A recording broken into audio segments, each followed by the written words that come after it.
Your phone lights up. Their name. After months of silence. After all the times you waited for this exact moment during the relationship when you were the one reaching out, the one initiating, the one trying to bridge the distance they kept creating. Now, they're reaching out. And something in your chest tightens, not with hope, not with excitement, but with recognition. They broke. Finally. The defended position they maintained so carefully, the emotional distance they insisted was just needing space, the independence they valued more than partnership with you. All of it crumbled, and now they're missing you. Not the gentle, wistful missing of someone who thinks fondly about a past relationship, the desperate, consuming missing that arrives in the middle of the night and doesn't let them sleep. The missing that makes every new person feel wrong. The missing that intrudes during their workday and stops them mid-sentence because suddenly they're thinking about you. And the thought is a punch to their stomach they weren't prepared for. They're missing you badly. And here's what you need to understand before you respond, before you let yourself feel anything about their breaking, before you mistake their suffering for their readiness. The avoidant breaking and missing you desperately doesn't mean they've developed capacity to be with you. Breaking means their defenses failed to protect them from feeling the loss. Missing you badly means they're experiencing consequences of their patterns in ways they couldn't avoid. But experiencing consequences isn't the same as having transformed into a person who won't create the same consequences again. They broke. They're suffering. They're missing you in ways that are destroying their defended peace, and they're likely still exactly as incapable of sustaining healthy relationship as they were when they had you and couldn't show up the way you needed. The breaking is their education. The missing is their pain. Neither is your responsibility to relieve.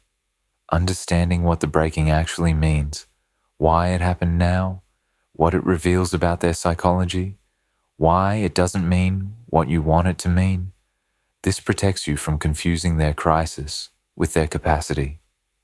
The 3 specific circumstances that finally make the avoidance defenses crack. The avoidant doesn't break randomly. Specific conditions have to converge before their defended system can no longer protect them from feeling the full weight of losing you. Understanding what creates the breaking helps you see what's actually happening. They break when sufficient time has passed that they can no longer tell themselves the missing is temporary. During the initial separation, they felt relief, maybe some mild missing, but mostly relief from the pressure of relationship, from the intimacy that triggered their defenses, from your needs that felt overwhelming to their defended system. This relief protected them from feeling the loss. They told themselves they'd feel better with time, that the missing would fade, that they'd adjust to life without you and realize the relationship wasn't right anyway. But then, time passes. Weeks become months, and the missing doesn't fade, it intensifies. This pattern contradicts what their defensive system predicted. They were supposed to feel progressively better. Instead, they feel progressively worse. Every day without you feels harder than the day before. The relief is completely gone, replaced by pervasive ache that follows them everywhere. When enough time has passed that they can no longer maintain the narrative that this is temporary adjustment period and they'll feel better soon, when they have to confront that months have passed and they feel worse, not better, the defenses crack. The breaking happens when time itself proves that life without you isn't getting easier, it's getting unbearable, and the pattern isn't resolving, it's intensifying. They break when they've tried to replace you and discovered through concrete comparison that what you provided was irreplaceable. The avoidant often needs to try to replace you before they can recognize what you were. They date someone new, or multiple new people. They try to find what you provided, the understanding, the depth, the specific way you handled their patterns in someone else, and the comparison destroys them. New person doesn't understand them without explanation.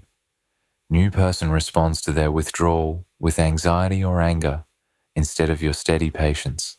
New person doesn't create the safety you created.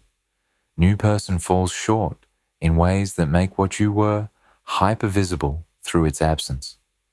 Each failed comparison teaches them what you specifically provided, and after enough failed comparisons, after enough people who fall short in the exact ways you never fell short, they finally understand what they lost wasn't generic relationship that could be found with anyone. What they lost was you, specifically you. The combination of qualities you brought that apparently doesn't exist in anyone else they encounter. This recognition that you're irreplaceable is what creates the breaking. Because as long as they believed they could find equivalent or better, the loss was bearable. When they're forced to confront that you were unique and everyone else is insufficient by comparison, the loss becomes unbearable. They break when major life event occurs and you're not there, forcing them to experience significant moment without the person they unconsciously assumed would always be available. Sometimes the breaking happens around specific event. They get difficult news. They experience success. They go through crisis. They have moment of genuine vulnerability or genuine joy. And the first thought is to tell you, to share it with you, to have you there for it. Then they remember you're not there. You're not available. You won't be there for this because they pushed you away, and you stayed away. This recognition during significant life moment creates breaking because it's not abstract missing. It's concrete confrontation with your absence in moment when they viscerally need your presence. The significant event strips away the defenses temporarily, creates crack where real need emerges, and the real need meets with your permanent absence, and the collision creates breaking. They needed you in specific moment, and you weren't there because they made sure you wouldn't be there, and feeling the need combined with recognizing their own responsibility for your absence is what finally cracks the defended position they'd been maintaining. What the missing actually feels like in their body and daily experience. The avoidance missing you isn't abstract nostalgia. It's visceral, physical experience that infiltrates every aspect of their existence in ways they can't escape or defend against once the breaking occurs. They wake up and the missing is already there before consciousness fully arrives. That sinking recognition in their body that something essential is wrong before their mind remembers what.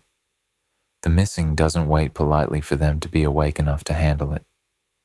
It's there in the first moment of consciousness, before thought forms, before memory of why they feel this way catches up. Just sensation of profound wrongness, of loss, of something essential being absent. Then awareness arrives and they remember. You're gone. You're not coming back. The missing they're feeling has name, and it's you. This happens every morning. The body knowing something's wrong before the mind knows what's wrong. The waking into grief before remembering the source of grief. Every day starts this way now. The missing is the first thing they feel, and starting every day this way means the missing sets the tone for everything that follows. They don't get morning relief, don't get fresh start. Every day begins with weight of your absence already pressing on their chest before they've even opened their eyes. Random moments throughout the day stop them physically. Something reminds them of you, and they're frozen, unable to continue what they were doing until the wave passes. They're at work. Someone says, phrase you used to say, and they're stopped. Can't continue the meeting. Can't focus on what's being discussed. Can't do anything except sit with the sudden, overwhelming missing that arrived without warning. Or they're driving and song comes on, your song, and they have to pull over because they can't see through the tears that arrived so fast they didn't have time to defend against them, Or they see someone from behind who has your hair, your walk, your shape, and for 3 seconds before rational mind catches up, they think it's you. Heart races, stomach drops, hope surges. Then they realize it's not you, it's a stranger who just happens to move like you. And the crash from hope to reality is devastating. These ambushes happen multiple times daily. The missing doesn't stay contained. It doesn't wait for appropriate moments. It crashes in whenever something triggers the memory and stops them completely until they can function again. And functioning again takes longer each time because the missing is intensifying rather than fading. They try to distract themselves and discover nothing works. The missing follows them through every activity, making everything feel hollow and pointless. They try to work harder, exercise more, stay busier. Keep their mind occupied so they don't think about you. And none of it works. The work feels meaningless. The exercise feels mechanical.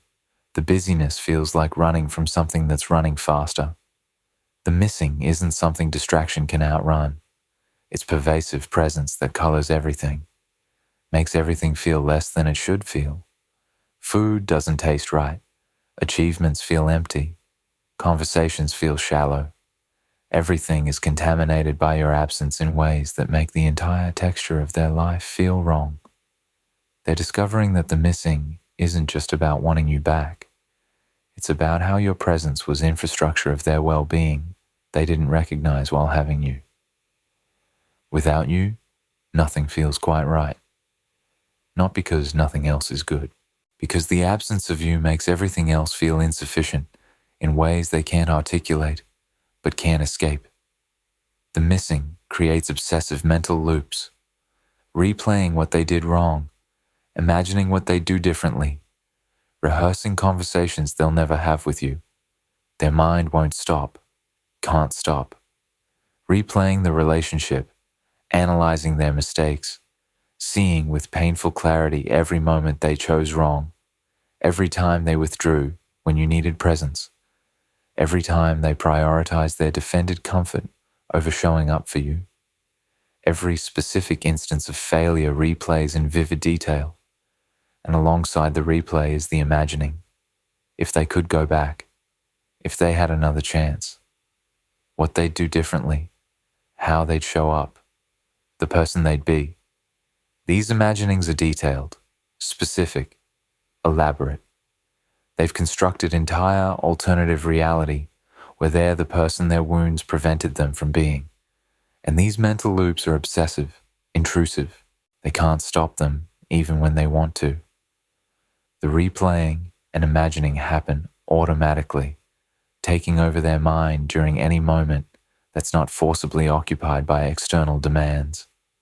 The mental loops are the missing trying to process what happened, trying to find way to undo it, trying to rehearse transformation that came too late to matter.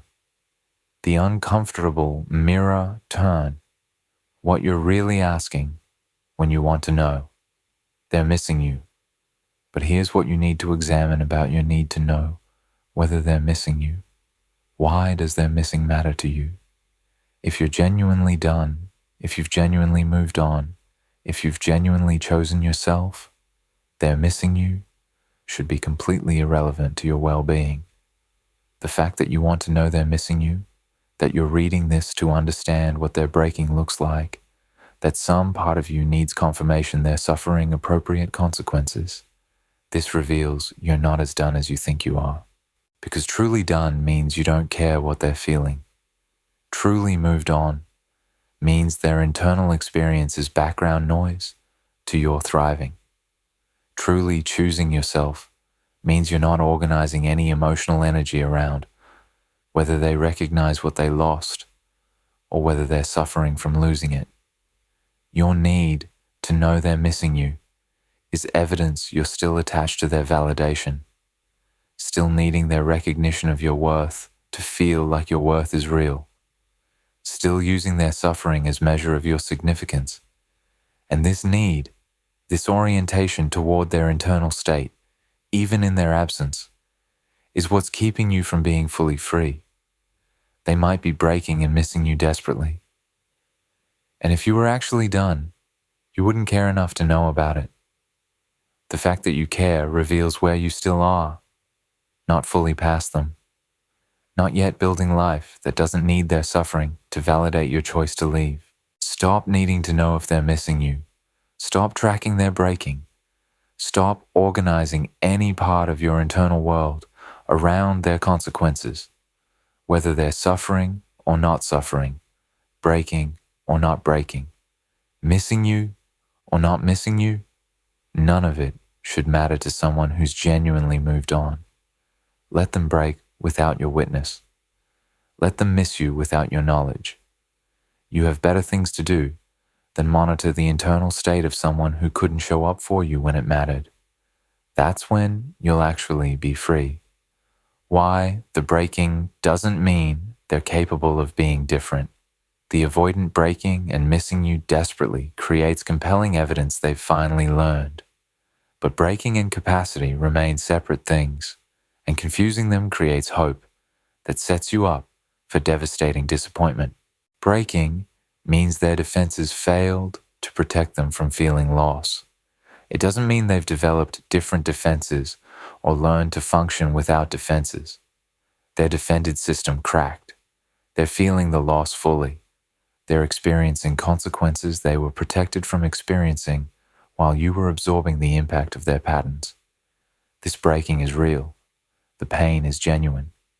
The missing is consuming. And none of it means their defensive structure has changed. The defenses failed to protect them from this specific pain. But the defenses are still there, still automatic, still triggered by the same things that triggered them during relationship: intimacy, vulnerability, sustained closeness, someone depending on them.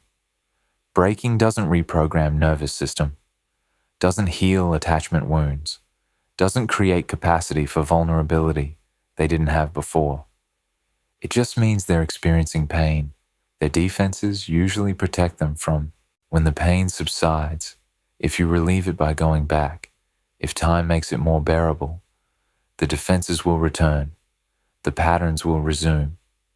The breaking was crisis. Crisis isn't transformation.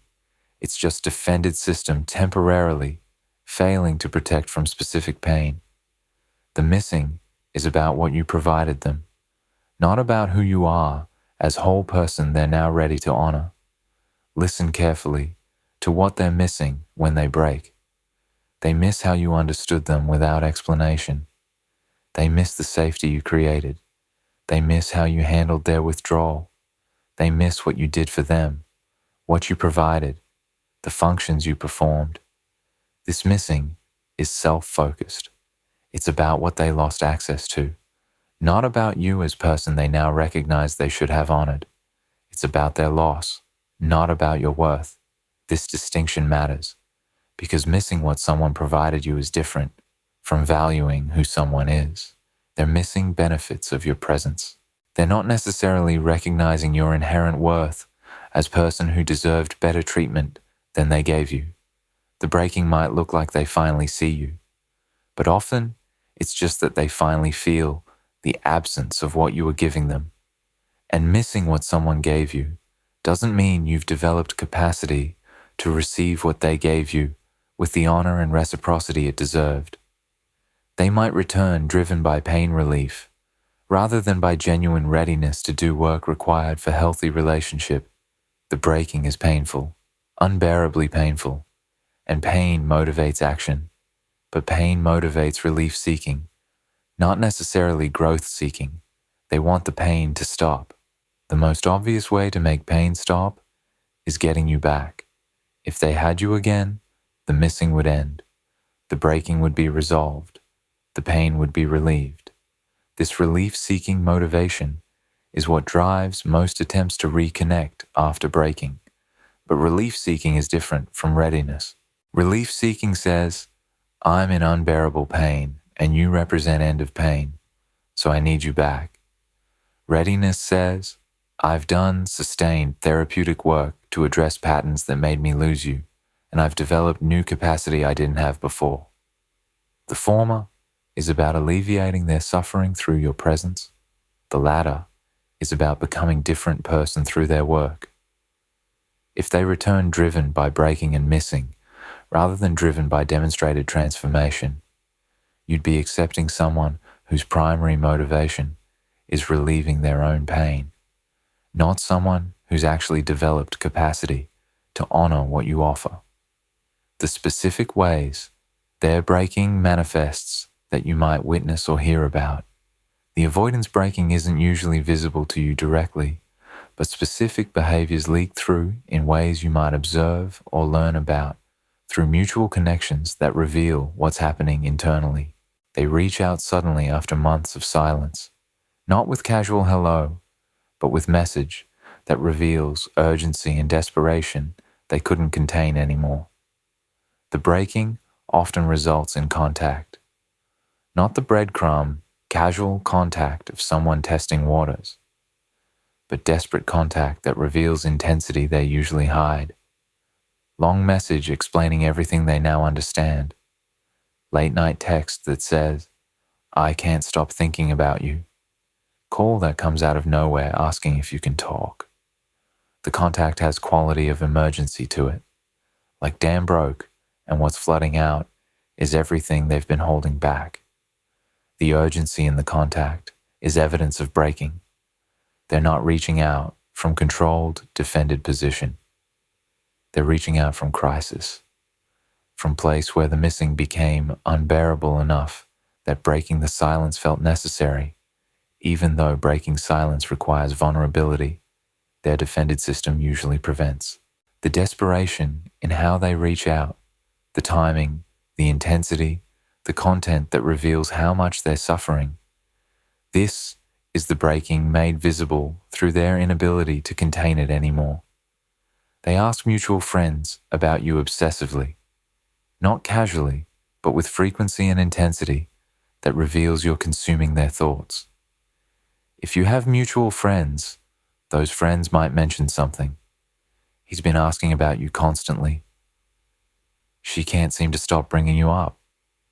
Every conversation somehow turns to questions about whether you're seeing anyone or if you mention him. This obsessive inquiry through others is breaking manifesting as inability to not know about you, even though they don't have direct access anymore. They need information, need to know you're doing, need to know if you've moved on, need to know if you ever mention them, need to know if there's any chance you'd consider reconnecting. The frequency and intensity of the asking, the fact that multiple friends mention it, the fact that it's happening in different contexts, the fact that they can't seem to stop themselves from asking, even when they know the asking reveals how much they're struggling. This is the breaking creating compulsive need to maintain some form of connection to you through information since direct connection isn't available. They monitor your social media compulsively and might accidentally reveal the monitoring through references to things you posted that they shouldn't know about if they weren't obsessively checking. The breaking creates compulsive checking behavior. They're viewing your stories, looking at your posts, checking your profile multiple times daily. Sometimes they're careful and the checking remains invisible. Sometimes the breaking creates slips. They reference something from your story in a weak moment of reaching out. Or mutual friend mentions he saw your post about, revealing they're discussing your social media content. Or you notice they viewed your story within minutes of posting, despite previously going months without viewing anything. The compulsive monitoring is the breaking creating need to feel connected to your life, even though they're not in your life. Its attempt to maintain proximity through observation, since actual proximity isn't available.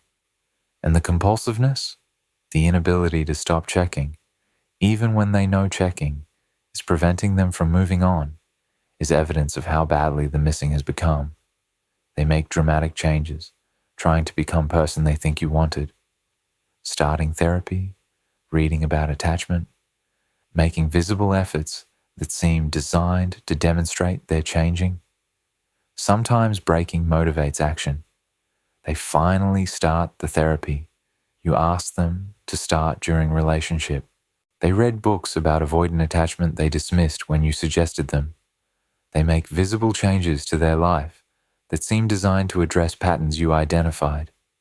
These changes are evidence of breaking. They're finally doing what you asked for, but the timing reveals the motivation.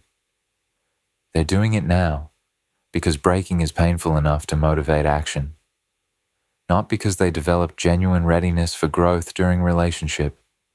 The changes are crisis-driven, and crisis-driven change often doesn't sustain once crisis passes. But the changes happening now when they wouldn't happen during relationship is evidence of how badly the breaking has affected them.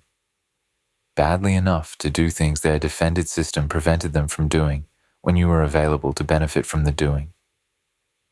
What their breaking actually means for you and what it doesn't mean.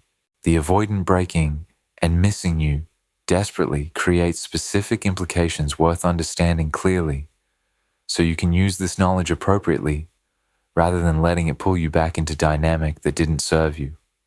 Their breaking confirms you weren't the problem, validating your perception that you were offering something valuable they couldn't receive, not that your needs were too much. They broke. They're missing you desperately. This confirms what you needed confirmed during relationship when they were making you feel like your needs were excessive or your expectations were unreasonable. You weren't the problem.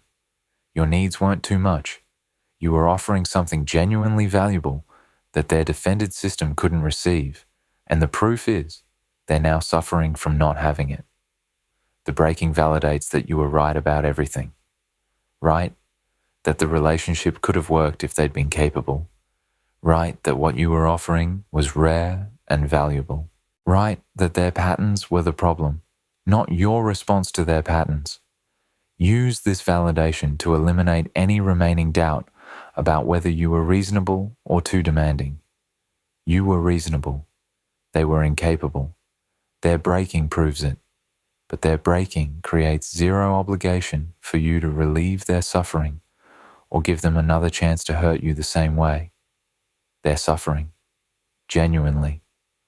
The breaking is real, and the missing is consuming, and the pain is unbearable for them, and none of it creates claim on you. You don't owe them relief from consequences of their patterns. You don't owe them opportunity to try again. You don't owe them your participation in making them feel better about having lost you through their own choices. Their breaking is theirs to sit with, theirs to learn from, theirs to use as motivation for genuine therapeutic work if they choose, but not yours to relieve. You can know their breaking while maintaining complete boundaries. Their suffering and your protection of yourself coexist without contradiction. Let them break.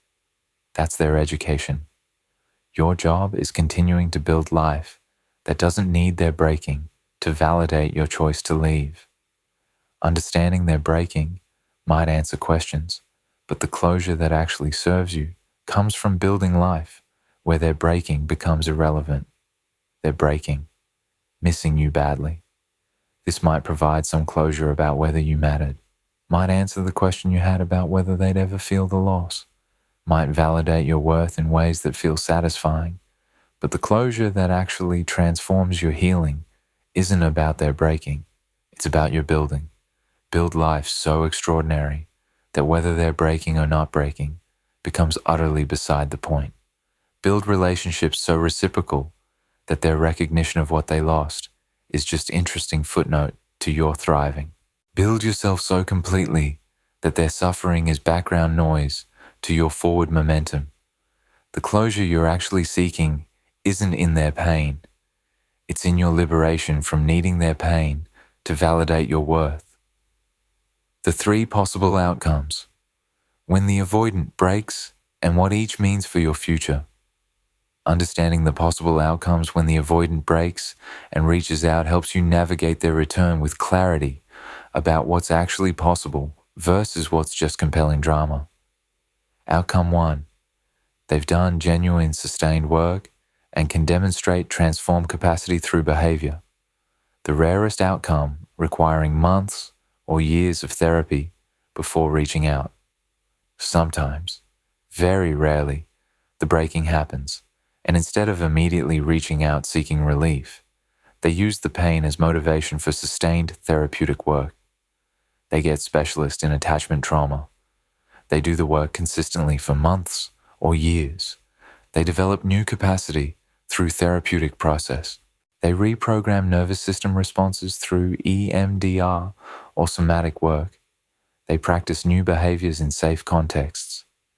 And only after sustained demonstrated change do they reach out.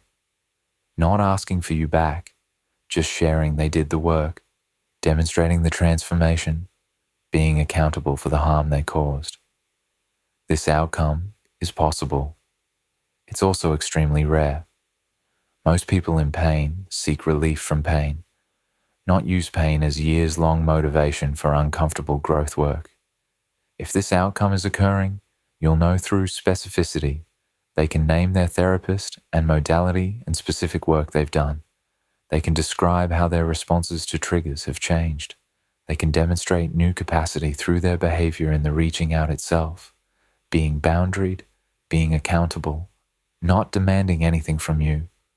Only sustained, demonstrated transformation proves this outcome is real. Outcome 2. They reach out driven by breaking, but haven't done transformative work, creating intensity that feels like change but is just crisis. You'll relieve by accepting them back. More commonly, breaking creates immediate contact. They reach out in crisis, explain how much they're suffering, promise they understand now, seem different in moment of desperation, express insights about their patterns, promise change, and none of it is backed by sustained work or demonstrated capacity. The intensity feels like transformation. The crisis creates compelling drama. The promises feel sincere because they are sincere in moment of crisis, but crisis-driven promises don't sustain. If you accept them back now, you relieve the crisis. Once crisis is relieved, motivation for uncomfortable growth work disappears. Patterns return. You're back in same dynamic that didn't work before because person hasn't actually transformed. They've just had crisis that made them desperate enough to promise transformation. This outcome is most common, and this outcome leads back to same place you already were. Relationship with someone whose capacity doesn't match your needs. The intensity is compelling. The intensity is also evidence of crisis, not evidence of capacity. Outcome 3, you don't respond to their breaking because you've genuinely moved on, making their internal state completely irrelevant to life you're building. The third outcome is the one that actually serves you. They break, they reach out, they miss you desperately, and you're so far past them that their breaking doesn't pull you back. You don't respond to their desperate contact. Don't provide relief to their suffering. Don't give them opportunity to make promises you've heard before. You've built life that doesn't need their breaking to validate your worth. You've found people whose capacity matches yours from the beginning. You've become so fully yourself that their crisis is just interesting information about someone who used to be in your life, but is now just person who learned too late what you were worth. This outcome is hardest to achieve because it requires you to be actually done, not just claiming to be done. But this outcome is what actually serves your freedom. Their breaking happens.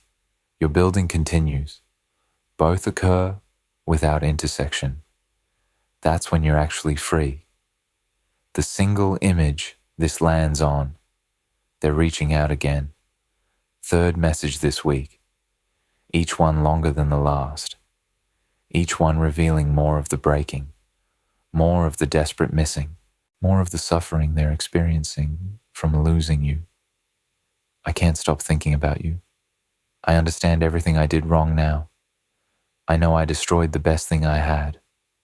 Please just talk to me. I need to explain. I need you to know how much I've learned, how different I'd be, how much I miss you. Please. And your phone sits there, their words floating in digital space, waiting for response that isn't coming, because you're not even seeing the messages right away anymore. You're at dinner with someone whose first instinct, when you express need, is meeting the need, rather than defending against it. You're laughing at something they said. You're present in your own life in ways you couldn't be present while organizing your energy around someone whose patterns required constant management. Later, maybe hours later, you'll see the messages, you'll read them, you'll recognize the breaking for what it is, and you'll feel nothing. Not satisfaction that they're finally suffering, not temptation to respond, not pulled to relieve their pain or give them chance to explain. Just nothing. Just mild interest in the fact that they're experiencing consequences, followed by immediate return to your own life that doesn't include them in any form that matters. That's the image. Them breaking, desperately missing you, suffering all the consequences they couldn't feel while you were absorbing them, and you completely unmoved by any of it.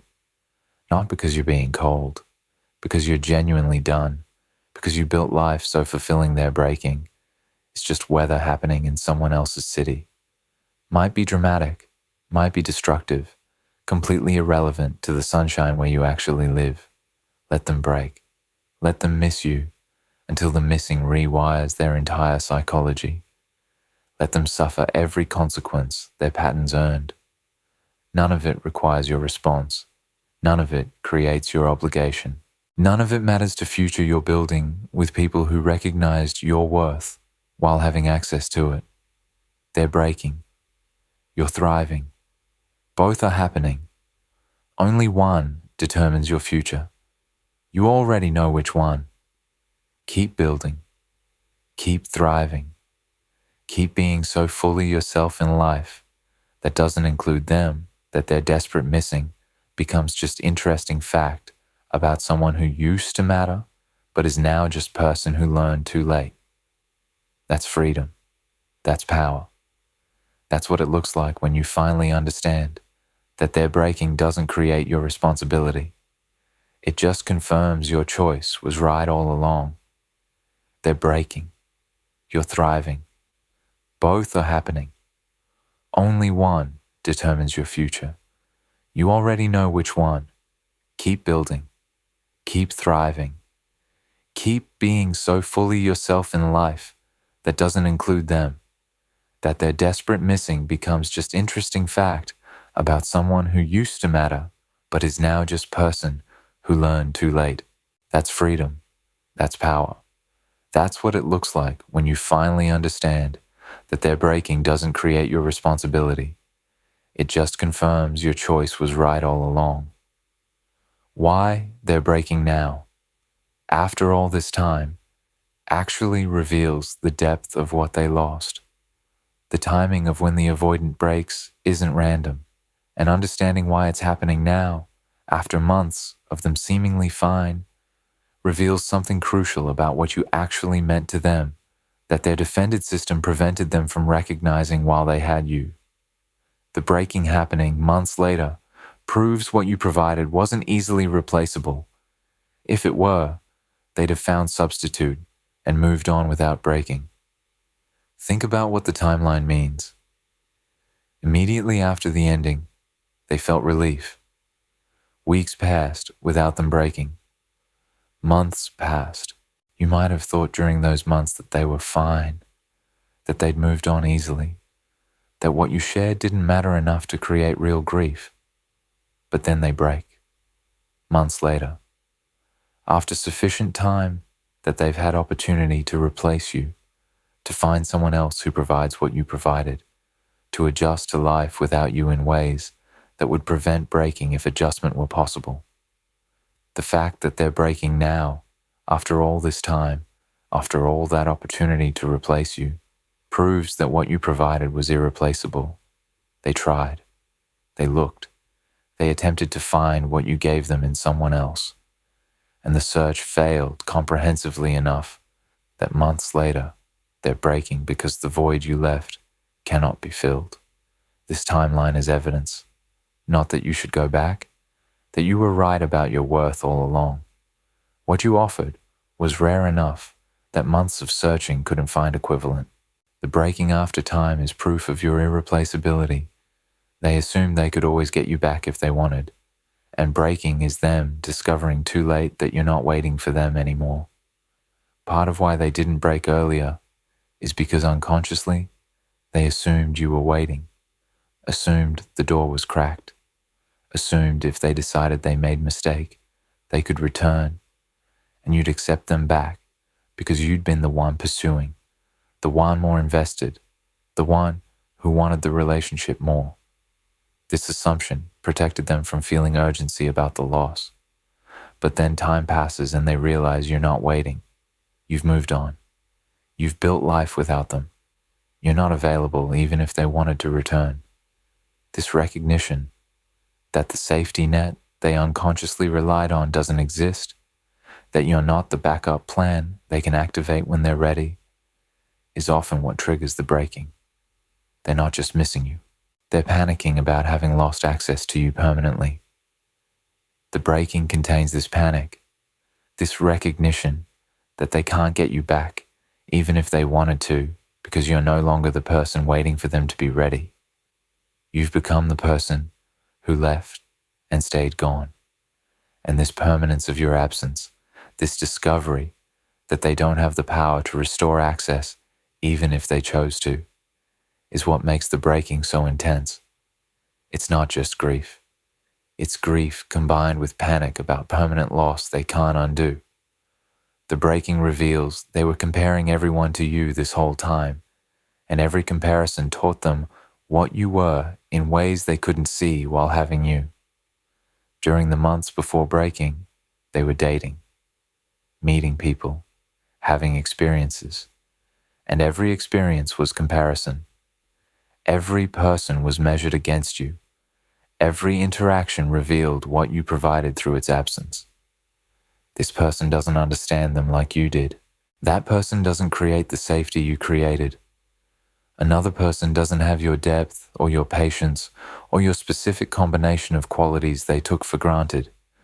The comparisons accumulated, each one teaching them something about what you were, each one making what they lost more visible through contrast with what they're encountering now. The breaking is the culmination of months of comparison that consistently found everyone wanting. They weren't pining for you visibly during those months. They were learning about you through the negative space, through experiencing repeatedly what you're not in everyone they encountered. And the accumulated education from months of failed comparisons is what created the breaking. They finally understand what you were, not through missing you in abstract, through concrete, repeated experience of everyone else being insufficient in the exact ways you were sufficient. The breaking is the educational outcome of comparison process that took months to teach them what they should have known while having you. What the intensity of their breaking actually tells you about yourself. The fact that the avoidant is breaking this hard over losing you, that their defended system couldn't protect them from this grief, reveals something about you that you should internalize permanently. You were the exception to patterns that usually work for them, the person who reached them in ways that made your loss uniquely devastating compared to other relationships they've ended. Avoidants end relationships regularly, walk away from people, maintain defended distance that makes most relationships fail to reach them deeply enough to create real grief when those relationships end. But you reached them, got through the defenses in ways most people don't, created connection that imprinted on them deeply enough that losing you creates breaking rather than just mild relief. This reaching them, this being exception to patterns that usually protect them from feeling losses deeply, is evidence of your emotional sophistication and your depth. You weren't just another person they dated. You were a person who created genuine intimacy despite their defenses, who reached their real self beneath their performed self, who mattered enough that losing you breaks them in ways losing others doesn't. This isn't about them and their suffering. This is about you and what you're capable of creating. You reach someone whose entire defensive system is designed to prevent being reached. That's your power. That's your depth.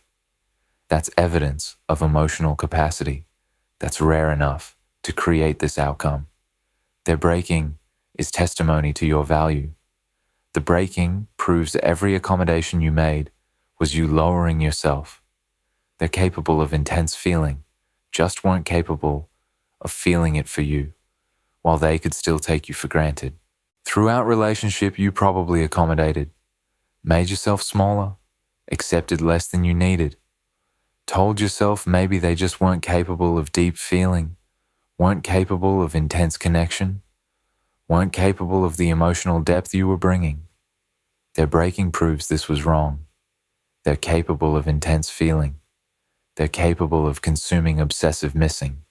They're capable of being destroyed by loss. They just weren't capable of those feelings while they had you, because having you meant they could take you for granted. The breaking proves that every time you accommodated, every time you accepted insufficient treatment, every time you told yourself, maybe this is just their capacity, you were wrong. You were lowering yourself to meet their defended position, and their defended position wasn't their actual capacity. It was just the capacity they were willing to access while you were available. Now that you're not available, now that they've lost you, suddenly they're capable of all the intensity they weren't capable of during relationship. This proves the problem was never their incapacity. The problem was their unwillingness to access capacity while you were there. Every accommodation you made was betrayal of yourself, because you were accepting defended version of someone whose actual capacity, proven by their breaking, far exceeded what they were willing to give you. You created safety they'd never experienced, and the breaking is them realizing they destroyed the only environment where their wounded self felt permission to exist. The intensity of the breaking isn't just about missing you. It's about recognizing they destroyed something that can't be rebuilt.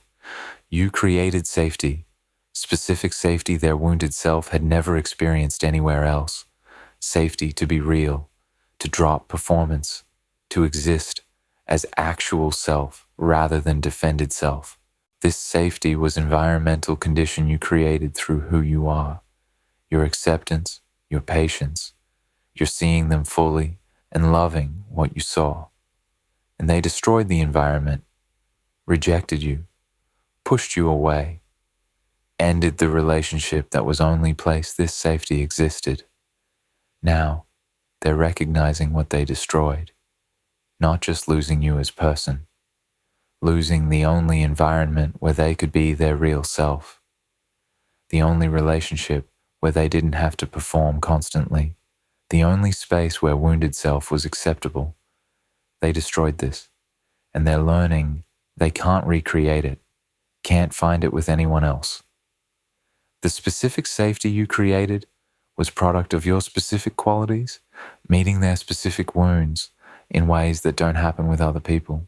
The breaking is recognition that they destroyed irreplaceable environment, and they're stuck living in defended performance with everyone else for rest of their life, because they rejected the only person who created conditions where they didn't have to perform.